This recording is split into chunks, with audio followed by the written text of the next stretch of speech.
नमस्कार दोस्तों, primary education में आप सभी का स्वागत है। आज हम 8th ग्रेड अभ्यास पुस्तिका पर्यावरण अध्ययन भाषा भारती कक्षा 5 इस पुस्तक के अभ्यास प्रश्नों को आज हम हल करेंगे। इसमें हम आज पाठ 17 राष्ट्र प्रहरी, ये जो राष्ट्र प्रहरी वाला पाठ दिया गया है इसको आज हम हल करेंगे।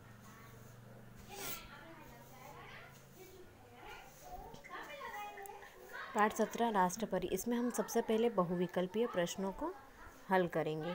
बहुविकल्पीय प्रश्न में प्रश्न नंबर पहला दिया गया है, थल सैनिक की वर्दी किस रंग की होती है। जो थल सैनिक होते हैं उनकी वर्दी यानी कि उनकी जो ड्रेस रहती है वो किस रंग की होती है, तो वो होती है उत्तर ऑप्शन नंबर सी, गहरे हरे रंग की।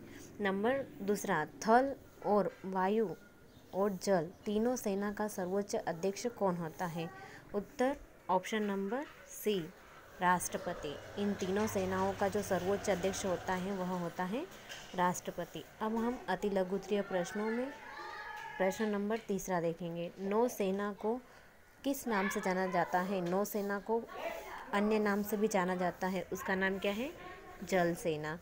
प्रश्न नंबर चौथा, दिए गए शब्दों के बहुवचन बताइए। सबसे पहले दिया गया है वर्दी, तो वर्दी का क्या आ जाएगा, वर्दियाँ। फिर दिया गया है इकाई, इकाई का क्या आ जाएगा बहुवचन, इकाइयाँ। अब हम प्रश्न नंबर 5वां देखते हैं। प्रश्न नंबर 5वां दिया गया है, 26 जनवरी की परेड में सबसे पहले किस सेना के सैनिक दिखे। तो सबसे पहले किस सेना के सैनिक दिखे, तो थल सेना के सैनिक दिखे। प्रश्न नंबर 6, 9 सैनिक सफ़ेद वर्दी पहनते हैं। वाक्य में आए विशेषण शब्द को लिखिए। जो विशेषण है यानी कि जो किसी की विशेषता बता रहा है, तो वर्दी की विशेषता बता रहा है, तो वर्दी कैसे रंग की थी, सफ़ेद रंग की। अब हम लघु उत्तरीय प्रश्नों को हल करेंगे। प्रश्न नंबर 7वां, रेगिस्तान की परिस्थितियों का वर्णन अपने शब्दों में कीजिए। रेगिस्तान है, उसके बारे में हमको अपने शब्दों में बताना है। तो रेगिस्तान में दिन का तापमान अधिक रहता है एवं रेत में गर्म तूफान चलते हैं। रात का तापमान ठंडा हो जाता है क्योंकि रेत जल्दी से ठंडी हो जाती है। प्रश्न नंबर 8वां, आप सैनिक न होते हुए भी आप अपने देश की सुरक्षा किस प्रकार कर सकते हैं। अगर आप सैनिक नहीं हो फिर भी अपने देश की सुरक्षा किस प्रकार कर सकते हैं, वो अपने शब्दों में बताना है। उत्तर, हम सैनिक न होते हुए भी हम अपने देश की सुरक्षा के साथ ही देश पर आने वाली आपदा में भी पूरा सहयोग करेंगे। विपदा के समय लोगों की जान बचाने के लिए खुद की जान भी हम दांव पे लगा देंगे। प्रश्न नंबर 9वां,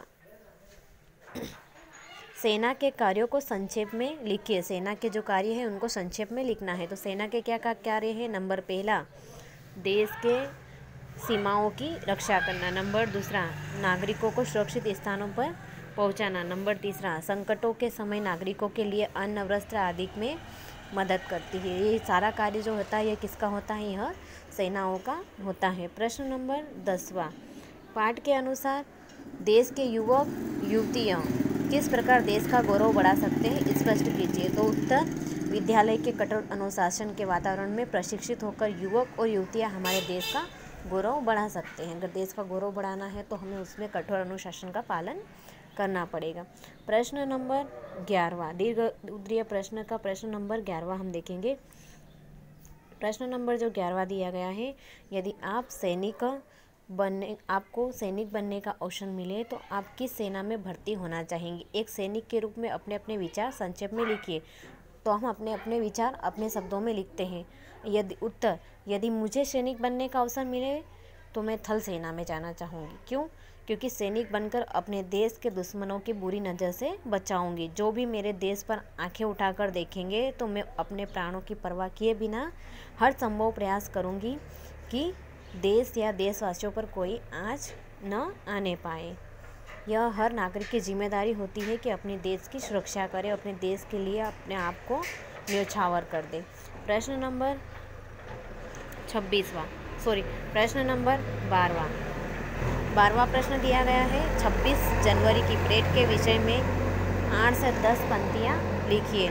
तो 26 जनवरी की परेड का दृश्य बहुत ही मनोहारी होता है और थल सेना की टुकड़ी के सैनिक अपनी अपनी वर्दी में कदम मिलाते हुए आगे बढ़ते हैं। कतारों में चलते घोड़ों और ऊँटों पर बैठे सैनिकों की शान ही निराली है। सैनिक राष्ट्रपति की सलामी देते हैं।